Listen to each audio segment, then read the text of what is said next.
Bonjour Ilana, bonjour à tous les auditeurs. Alors il y a 2 jours, c'était la Toussaint. Moi j'ai grandi dans une famille judéo-juive, donc pour moi la Toussaint c'était les vacances où il pleut. Voilà. J'ai pas la référence religieuse, vous voyez. Et c'est vrai que quand le président Emmanuel Macron, il y a 2 jours, a autorisé les gens à rompre le confinement pour célébrer la Toussaint, là je me suis dit qu'il y avait peut-être un move de conversion à faire, vous voyez.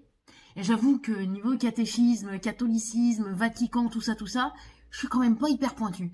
Je suis pas fière de ce manque de culture, attention, hein. Mais faut dire que j'ai remarqué que quand toi tu as ta propre confession et qu'on te parle eh bien d'une autre religion, t'es de suite un peu sceptique, tu vois. T'es genre là, ah ouais, d'accord, ah ouais, donc Jésus il aurait marché sur l'eau. Ok, vachement réaliste les gars. Alors que toi par contre, ta religion elle demande à tout le monde de croire que la mer s'est ouverte en 12, mais ça te dérange pas, tu vois, niveau scepticisme. Donc mea culpa, hein. Je réalise que je ne suis pas assez cultivée, que je ne me suis pas assez intéressée au catholicisme. Alors pour ma défense, faut quand même reconnaître que le pitch, il est pas hyper clair. Je veux pas donner leçon de dramaturgie ou quoi que ce soit, hein, mais l'histoire elle est un petit peu bancale, les amis. Si on veut vendre à Netflix, il va falloir ficeler un petit peu tout ça. Je veux dire, le surfeur, beau gosse, barbu sur la croix, ok. Sa mère, apparemment, elle l'a eu, mais pas avec son père. Jusque-là, tu te dis, ok, hein, c'est pas la première qui se serait tapé un géo au Club Med. Mais là, apparemment, c'est qu'elle l'a eu avec personne. Autant te dire que ça a dû jeter un pavé dans la mare, hein. Je dirais même un pavé dans le lac de Tibériade. Marie qui fait un bébé toute seule, c'est les anti-PMA qui ont dû faire la gueule. Et puis pourquoi ce choix de PMA du coup? Moi j'ai eu envie de m'intéresser. Non, parce que je rappelle quand même qu'elle était mariée avec Joseph. C'est pas comme si elle était là à galérer depuis 5 ans sur Tinder et qu'elle avait perdu espoir. Alors qu'est-ce qu'ils faisaient les deux le soir? Hein? Ils tricotaient des écharpes pour les rois mages? Ou alors il lui plaisait pas physiquement, peut-être, Joseph. Pourtant, la rumeur court qu'il était bien charpenté. Ou alors c'est lui, Joseph, qui était peut-être infertile?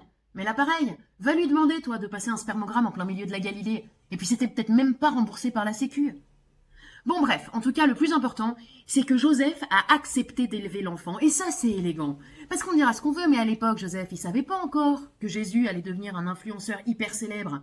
Et puis avant de percer, Jésus, il a quand même galéré pas mal. Donc je sais pas si c'était une affaire pour Joseph. Et c'est seulement après que le petit Jésus, il a explosé, que les gars a eu des followers aux 4 coins du monde.